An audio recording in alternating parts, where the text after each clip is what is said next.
여러분 안녕하십니까? NBS 뉴스 24입니다. 농협조합장들이 정부의 WTO 개발도상국 지위 포기에 대한 대책을 촉구하고 나섰습니다. 개도국 지위 포기로 대규모 농업 피해가 우려됨에 따라 농협 농정통상위원회 명의의 건의문을 정부와 국회에 전달한 겁니다.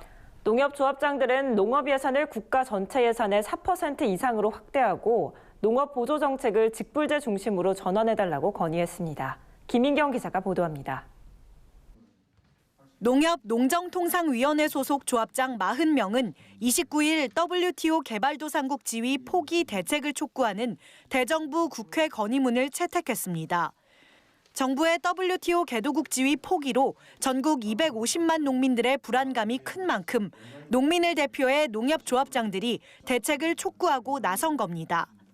조합장들은 WTO 차기 농업 협상이 진전되면 개도국에 주어지는 각종 우대 조치를 받을 수 없어 주요 농축산물은 물론 농업 전반에 큰 피해가 우려된다며 4가지 대책을 정부와 국회에 건의했습니다. 먼저 농업 예산을 국가 전체 예산의 최소 4% 이상으로 확대해야 한다고 호소했습니다.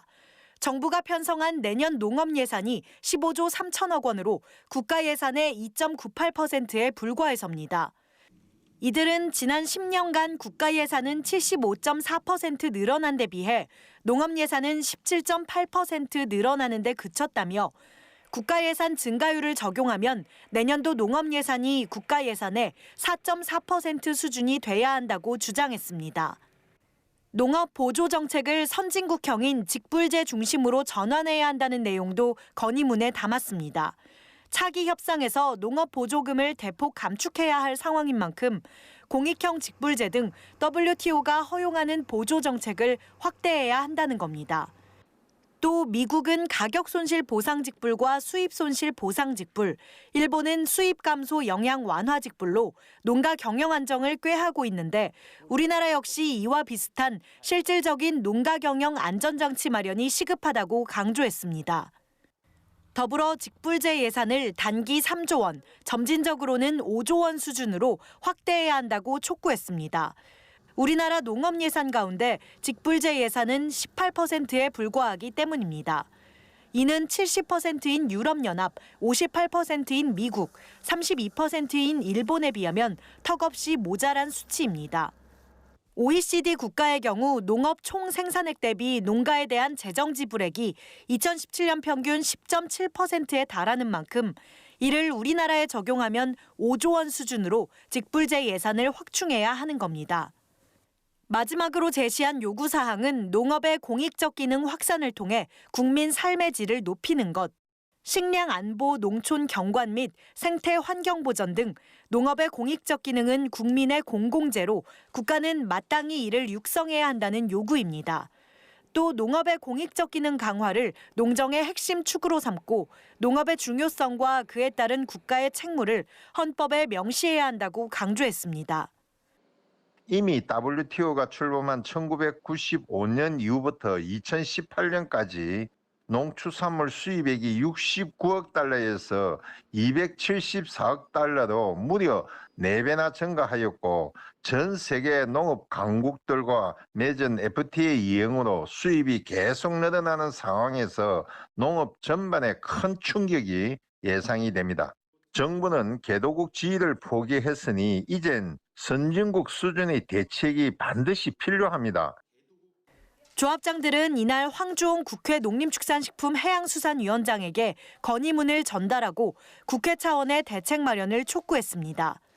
또 농식품부를 비롯한 관계부처에도 건의문을 전달했습니다. 250만 농심을 대변하는 농협조합장들의 대책 촉구에 정부가 어떤 추가 대책을 내놓을지 주목됩니다.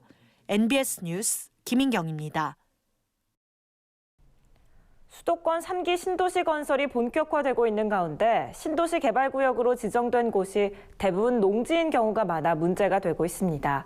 농민들이 졸지에 삶의 터전을 잃게 된 건데요. 가뜩이나 고령화로 농업 인구가 점점 줄어들어 위기인 우리 농촌이 도시개발로 농지까지 없어지다 보니 농업 자체가 흔들리는 것 아니냐는 우려가 나오고 있습니다. 이현경 기자가 보도합니다. 3기 신도시 계획을 통해 개발 예정인 경기 하남시 교산지구. 논농사는 물론 시설 채소까지 다양한 농업이 이루어지고 있는 이곳이 요즘 시끄럽습니다. 해체돼가지고 어떻게 살 거예요, 이게를? 응? 아주 화가 나지고 그 생각하면 잠이 안 와지고. 대대로 농사를 지으며 생업을 이어온 이들이 하루아침에 일자리는 물론 고향마저 잃어버리게 된 겁니다. 14대를 살고 있습니다.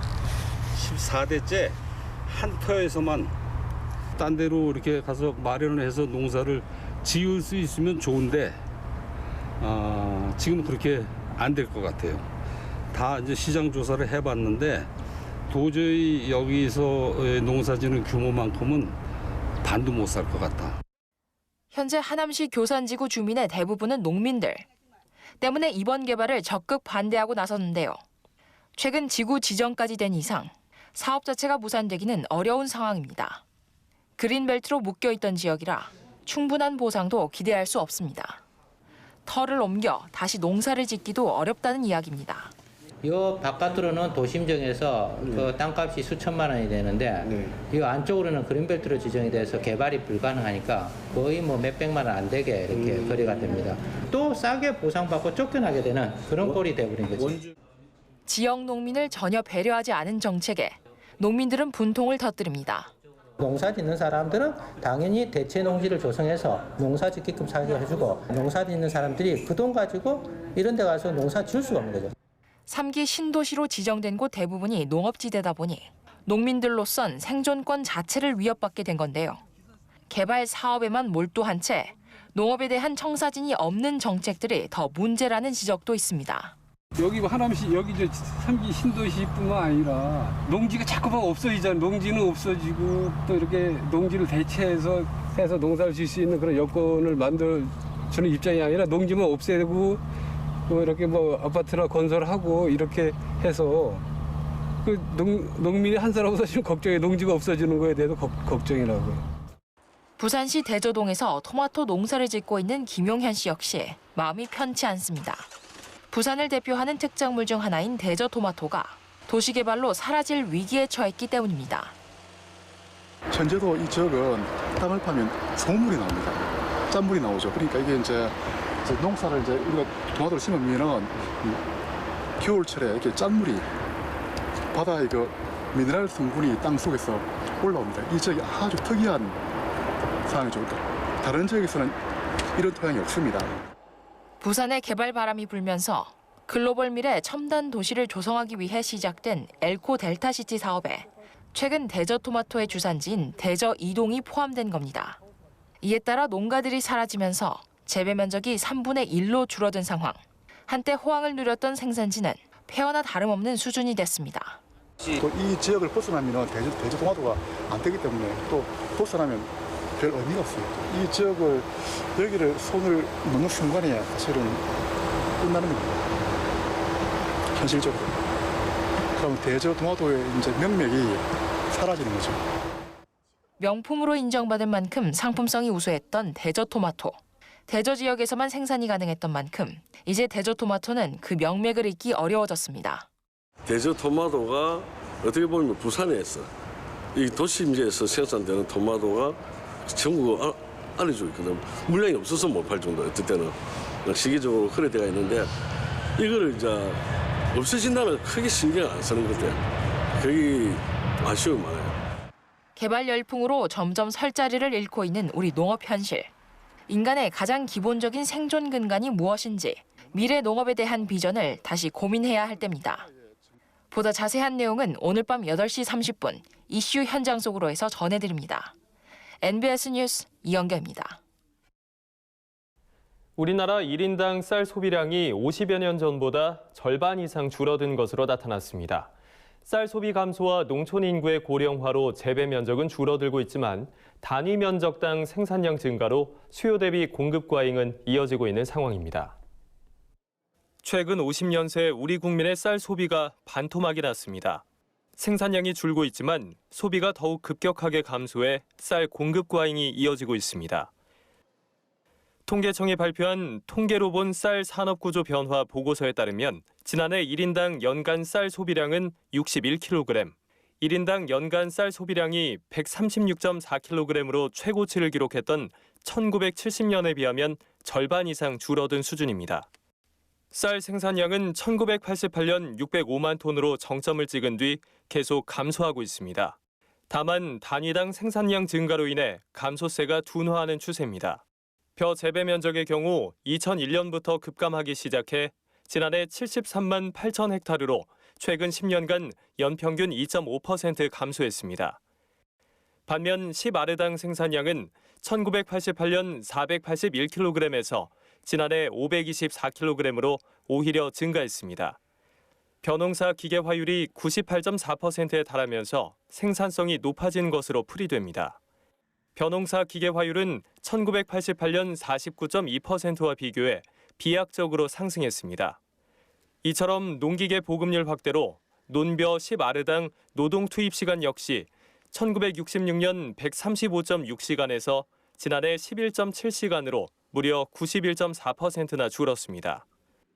하지만 전체적으로 쌀 생산량은 지난 30년간 평균 1.3% 감소한 데 비해 식량 소비량은 1.7% 감소해 수요보다 공급이 많은 수급 불균형이 이어지고 있습니다. 지난 30년간 우리나라 국민 한 사람이 연간 쌀을 소비하는 양이 연평균으로 2.3% 감소하고 있는데요.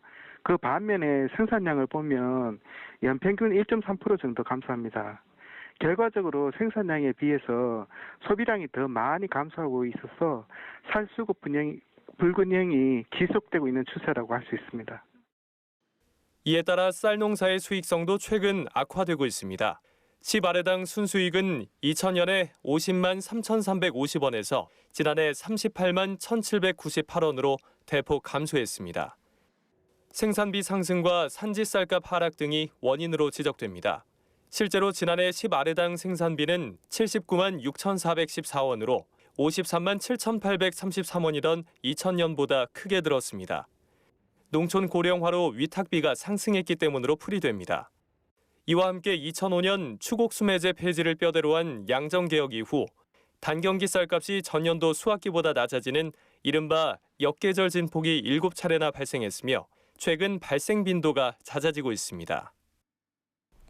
텃밭 가꾸기는 수확의 기쁨을 누리고 건강에도 좋은 것으로 알려져 있는데요.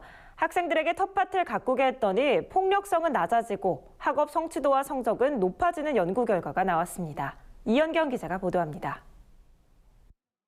우리나라 학생의 행복지수는 OECD 국가 중 꼴찌 수준이고 자살률은 9년째 1위를 차지하며 학교 폭력은 사회 문제로 대두되고 있습니다. 이런 환경에 놓인 청소년들에게 텃밭과 화단을 가꾸게 하면 적개심과 폭력성은 낮아지고 학업 성취도와 성적이 향상된다는 연구 결과가 나왔습니다. 또 행복지수와 자신감도 충만해져 진로를 결정하는 데도 도움이 되는 것으로 나타났습니다. 이는 농촌진흥청이 지난해 4월부터 7월까지 경기 수원시 서호중학교와 전북 전주시 전라중학교에서 텃밭 가꾸기 체험 프로그램을 실시한 결과입니다. 텃밭 가꾸기에 참여한 학생들은 농업 관련 직업에 대한 관심도와 이해도, 선호도가 모두 증가한 것으로 나타났습니다. 특히 참여 학생의 폭력성은 18%, 공격성은 20%가 줄어드는 효과가 있었고 학교 생활에 대한 만족도도 참여 전보다 크게 향상된 것으로 분석됐습니다. 공부 때문에 스트레스도 많고 하는데 여기 와서 애들이랑 같이 이야기하고 더 좋은 것 같아요. 스트레스도 풀리는 것 같아요. 서호중학교 1학년생들을 대상으로 텃밭 가꾸기 프로그램을 진행한 결과 텃밭을 가꾼 실험군의 학업 성취도는 텃밭을 가꾸지 않은 대조군보다 16% 정도 향상된 것으로 나타났습니다. 자연에서 활동을 하니까 내 안에 있던 스트레스라든지 이런 게 해소되면서 자연스럽게 친구들하고 교육 관계도 좋아지고 성적 향상으로 이어지는 효과가 있습니다. 이 밖에도 책임감과 협동심, 준법성 등 사회성은 참여하지 않은 학생들에 비해 2배 이상 좋아졌으며 과학에 대한 흥미도 크게 높아진 것으로 확인됐습니다. 텃밭 정원에는 아이들이 돌봐야 하는 식물들이 있거든요. 그 식물들을 돌보면서 자신의 책임감이 높아지고요. 식물을 길러가고 아이들하고 같이 협동 작업을 하면서 아이들의 마음이 서로에게 열렸기 때문이라고 생각이 듭니다. 텃밭 가꾸기 체험 프로그램에는 올해 10개 학교 1000여 명의 학생이 참여했지만 학생들의 높은 호응으로 지자체와 지역교육청도 관내 중학교에 도입해 전국의 많은 학교로 확산되고 있습니다. 농진청은 자유학기제와 연계할 수 있도록 교육부와 지역교육청 등과 협력해 학생들의 진로 탐색에도 도움이 되게 할 계획이라고 밝혔습니다. NBS 뉴스 이영경입니다. 다음은 간추린 뉴스입니다. 새마을운동중앙회는 29일 경기 수원 실내체육관에서 2019 전국 새마을 지도자 대회를 개최했습니다. 생명, 평화, 공경운동으로 새로운 문명사회 건설이라는 주제로 열린 이번 대회에는 문재인 대통령과 전국 5천여 명의 새마을 지도자, 세계 40개국 새마을 지도자, 광역 기초자치단체장 등 5,500여 명이 참석했습니다. 오늘의 대한민국 밑바탕에는 새마을 운동이 있습니다. 저는 오늘 여러분께 새마을 운동의 현대적 의미를 개성하여 발전시켜 나가자고 말씀드리고 싶습니다. 문재인 대통령은 이날 행사에서 새마을 운동에 최선을 다한 새마을 지도자와 단체 등 21명에게 정부 포상을 수여했습니다. 전라북도 농수산식품 수출액이 전국 평균의 4배 가까이 증가한 것으로 나타났습니다. 도에 따르면 올해 9월 도내 농수산식품 수출액은 전년 대비 15.6% 증가한 2억 7,447만 달러에 달하고 있으며 이는 전국 평균 수출 증가율 4%의 3.9배로 전국 3위에 해당합니다. 도 관계자는 현재의 성과에 만족하지 않고 제값받는 농업 실현을 위해 수출 시장 다변화를 위한 시장 개척의 노력을 더욱 공격적으로 펼쳐나가겠다고 밝혔습니다. 경상북도가 31일부터 나흘간 대구 두류공원에서 2019년 대구 경북 농산물 상생장터 화합 한마당을 개최합니다. 이번 행사는 대구 경북의 우수 농특산물을 판매하는 농산물존과 맛집존, 한뿌리 상생관과 김치체험 등 다양한 주제존으로 구성됐습니다. 또 행사 기간 동안 매일 300명에게 에코백을, 5만 원 이상 구매 고객에겐 무료 택배 서비스를 제공합니다.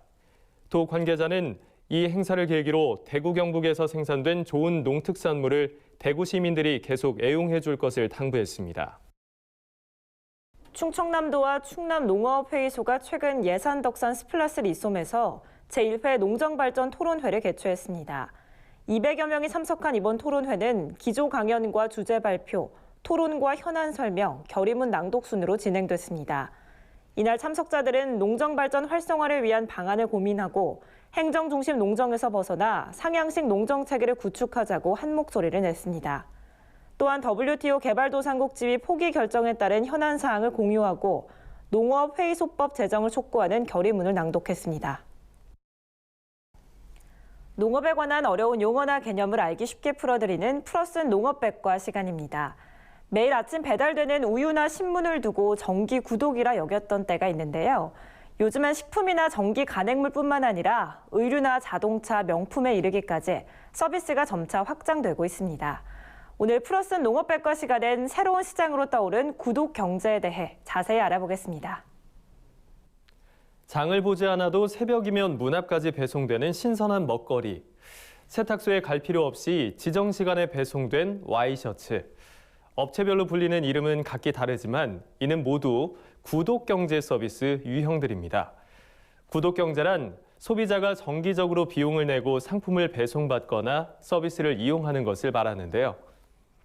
글로벌 투자은행 크레디트 스위스는 세계 구독경제 시장 규모가 2015년 4,200억 달러에서 2020년에는 5,300억 달러로 성장할 것이라고 전망했습니다. 그중 가장 대표적인 것이 농축산물 정기구독인데요. 2000년대 후반 여러 가지 제철 농산물들을 상자에 담아 정기 배송한 꾸러미가 등장한 이후 소비자가 선택할 수 있는 품목과 서비스가 다양해지고 있습니다. 특히 요즘은 새벽 배송이 대세인데요.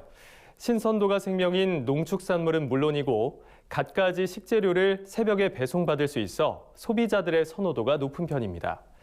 그 예로 한국 야쿠르트는 농협과 협약을 맺고 온라인몰을 통해 신선 농축산물과 밀키트, 가정 간편식 등을 정기 배송하는 서비스를 시작했습니다. 이 서비스를 신청하면 야쿠르트 아줌마로 불리는 배달원들이 신선한 식재료를 아침마다 배송해 준다고 하네요. 쌀이나 달걀 등 특정 품목에 대해 전문적인 구독 서비스를 제공하는 곳도 많은데요. 쌀을 한 가마니씩 구매하는 대신 필요한 양만큼만 정기 배송 받고 싶다면 정기 배송 전문 업체를 이용해 보셔도 좋겠습니다. 특히 유정란이나 동물복지 인증 달걀을 정기 배송하는 달걀 정기 구독 서비스는 건강한 먹거리에 관심이 높은 소비자가 주 타겟인데요. 돼지고기 역시 주기적으로 집에서 받아볼 수 있습니다. 이처럼 다채로운 식품 정기 구독 서비스는 우리 생활을 더욱 편리하고 윤택하게 만들고 있습니다. 품목 선택의 폭이 넓은 데다 요리를 하거나 장을 보는 데 드는 시간도 절약할 수 있기 때문이죠. 이런 정기 구독 서비스를 농식품 이외 농업 부문에 적용해 보면 어떨까요? 전문가들은 농업계에서도 월정액으로 누릴 수 있는 전국 농어촌 휴양마을 월 2회 이용권 같은 사업 모델을 고민해 볼 필요가 있다고 조언했습니다. 지금까지 플러스는 농업백과였습니다. 저희가 준비한 소식은 여기까지입니다. NBS 뉴스 24 마칩니다. 함께해 주신 여러분 고맙습니다.